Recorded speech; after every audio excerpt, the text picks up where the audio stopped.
What's up, y'all? I'm sorry I've been away. A lot of things happened this week that I should cry about. But hey, life is life. We move. Like crying and moping won't bring solution to what it. So it is what it is. But yeah, I hope you all missed me. Like, share, and subscribe. So yeah, it was an interesting weekend. On top of the interesting week that I've just had. Yeah. Like if you watched the Madrid derby, Atleti versus Real Madrid, it was very interesting. I'm telling you, the match was interesting. The scoreline might not agree with what I'm saying, but the match was very interesting. Champagne football first half from Real Madrid. Very champagne football, especially the second goal for Arda Güler, who's again carrying Real Madrid. Him and Mbappe, they're doing their bits. 2-2 first half. I'm like, okay, we are really in for a serious match. Second half, Diego Simeone and his crew, they just came blazing throughout, like totally blazed. Took Madrid off the pitch, 4-2. The match finished 4-2. The second half, I didn't know if Madrid was there or they were in the change room. No shots at all from Madrid. Xabi Alonso tried everything. Gonzalo came on, Rodrigo came on. He went full attack, but it wasn't helping. They lost 4-2. So yeah, it was an exciting match as well. Speaking of the Premier League, we all know United can't get back-to-back victories. It's hard for them getting back-to-back victories. Lost 3-1 to Brentford. Again, Bruno missing a crucial penalty, just like he did against Fulham. It was if he had leveled up, I'm sure United would have gone and win the match, but they didn't. Benjamin Sesko, they wouldn't get it. The real ones will know why we make that sound when you say Benjamin Sesko. Yeah, finally got his goal. He reduced the deficit to make it 2-1. Then when it was time for Bruno to score, to level it up, he couldn't do it. So I'm thinking, is it time for Bruno to step up? Just on pressure moments, you take off Bruno on those penalties. Maybe give Matthias Cunha took penalties at Wolves. So did Brian Mbeumo as well at Brentford. So maybe a bit of rotation there. You know how it is. So I'm scrolling through social media, right? And I'm thinking, well, since Liverpool lost, I might see Liverpool on the social media. But no, there's no Liverpool. It's all Manchester United. What's going wrong at Manchester United and whatnot.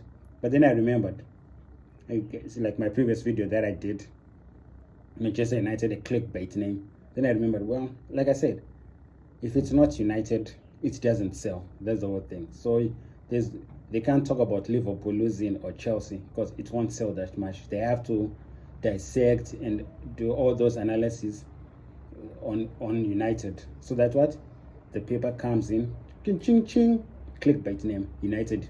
So yeah, but Liverpool lost as well. They lost it to Crystal Palace 2-1. Palace has been Liverpool's bogey team for some time. I remember that 3-3. It was a Monday night. If you watch football, it was a Monday night against Palace. Dwight Gale, Suarez cried. I remember that match as well. 3-3 back then when Sterling used to be at Liverpool and it was Sturridge as well. Good times. So yeah, Liverpool's bogey team did their bits. Eddie Nketiah, who used to have the number Thierry Henry's number at Arsenal, was projected to be big. If you get Henry's number at Arsenal, you're projected to be big. He's now at Palace. Got the goal 2-1. Chelsea lost to their suppliers, Brighton and Hove. Brighton are Chelsea suppliers. We all know that. They supply Chelsea with players. Chelsea give them big bucks. Brighton get some unknown players, build them, sell them to Chelsea again. Chelsea suppliers. They got fizzed up Chelsea, 3-1. That's back-to-back defeat for the world champions. The club world champions. They've just lost 2 matches back-to-back. They're on 8 points, 1 point behind Manchester United. But hey, let's not talk about United. It's not necessary. We all know the story it will be United. Not like it's the only team that plays football. It will all be United. Arsenal are playing Newcastle today. We'll see how it goes. But yeah, hope you all enjoyed. The weekend was good. Liverpool lost. City won as well. Triple captain Haaland, Fantasy League. Those who laugh last laugh out the loudest. Back on number 1 on pole position in my fantasy group. Pole position. You know how it is. That's how we do. We move in silence. So yeah, hope you enjoyed watching Liverpool lose, Real Madrid losing, world champions. We should not call them Chelsea now. The world champions losing as well. United doing what they do best, winning then losing. Next match it's Sunderland for United, which you'd be like, it's easy. United do that. They always win against minnows. But then Sunderland, they've started well. For a team that has been promoted, they've started really, really well. They're on 11 points now. I'm sure they are second, if I'm not mistaken, second or third with other teams to play as well. So yeah, it's good for Sunderland. Great start for them. They don't look like they're going to get relegated, which is good news as well. It's high time teams that have been promoted survive. And Wolves finally got a point.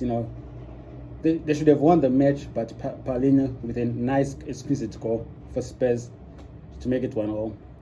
But Wolves should have hung on and got that match, But it is what it is. But at least they finally have a point. Big Ange lost again. When they said Nuno Espirito, I was like, I was on my way to work because the news came at night. So on my way to work, right, I was talking to one of my bosses. I was like, hopefully they don't get Big Ange. Because if they get Big Ange, I think Forest would tinker with relegation. And we were like all laughing. I'm like, definitely they're not stupid enough to get Big Ange. Afternoon, whilst at work, the news come. It's Big Ange who's hired. I'm shocked. Like, the guy just lost more than 17 matches in the Premier League with Spurs. Yes, he won the Europa League. We all know it's a cup tournament. It is what it is. They were playing a poor United team. But the bread and butter, which was the Premier League, he lost more than 17 games. How is that guy going to rejuvenize your team or do something major like what Nuno was doing at your team if he has just lost more than 17 games? They took their gamble.